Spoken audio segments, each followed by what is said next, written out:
So they're using legalese language, but this is just, it's just batshit.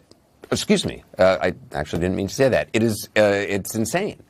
So was that a reference to Sidney Powell? We don't know. Nor do we know who wrote the unsigned draft, or officially at least why it was never formally issued. What we do know is the former president's efforts to overturn the election using the Justice Department continued. And then when that failed, to enlist Republican lawmakers and try to get his vice president on board, potentially using the riot to force his hand, which will be for the Select Committee, of course, to determine. They'll now have all those documents, including the draft Politico obtained.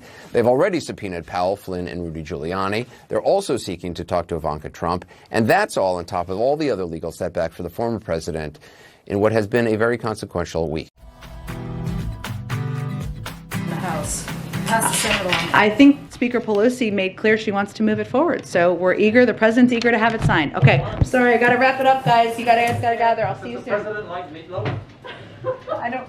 I would. What's the phrase? I would do anything for love. Is that part of it? Yeah, that's right. He might say that. The Arizona Democratic Party formally censuring Senator Kyrsten Sinema. Sinema, one of two Democratic senators who voted this week to support the filibuster. NBC's Vaughn Hilliard is following this story for us. All right, so Vaughn, give us the backstory as to why this happened and what it now means for Senator Sinema.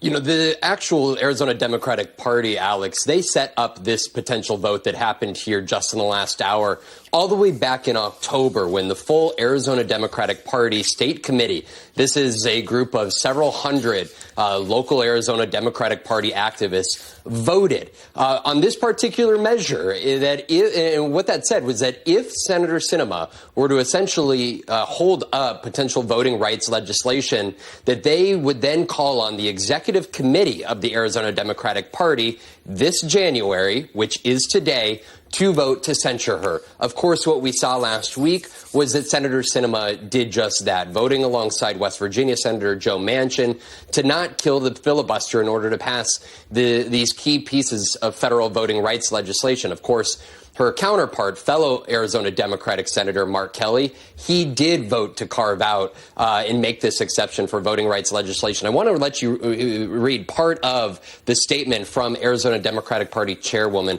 Raquel Turan, writing in part, "As a party, our job is to support our Democratic candidates, and we appreciate Senator Sinema's leadership in passing the American Rescue Plan and the bipartisan infrastructure law. However, we are also here to advocate for our constituents and the ramifications of failing to pass federal legislation that protects their right to vote are too large and far-reaching. While we take no pleasure in this announcement, the Arizona Democratic Party Executive Board has decided to formally censure Senator Sinema as a result of her failure to do whatever it takes to ensure the health of our democracy." Now, Alex, Senator Sinema's relationship with her own Democratic Party has waned over these last years, ever since her ascension to the U.S. Congress.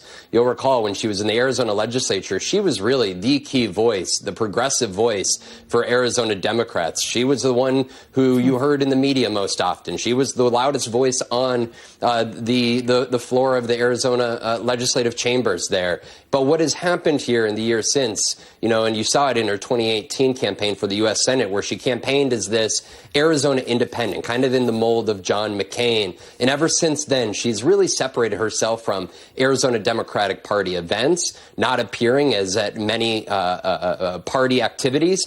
Even in 2018, she rankled Democrats when she declined to endorse their gubernatorial candidate, who was running against Doug Ducey in 2018. A lot of Democrats said that she was more concerned about her own political status. Of course, she narrowly won that election, and the reason that there is a Democrat representing Arizona is because it is, in fact, Kyrsten Sinema. At the same time, you saw all of this come to a head here today in their decision to censure their own state and their own senator.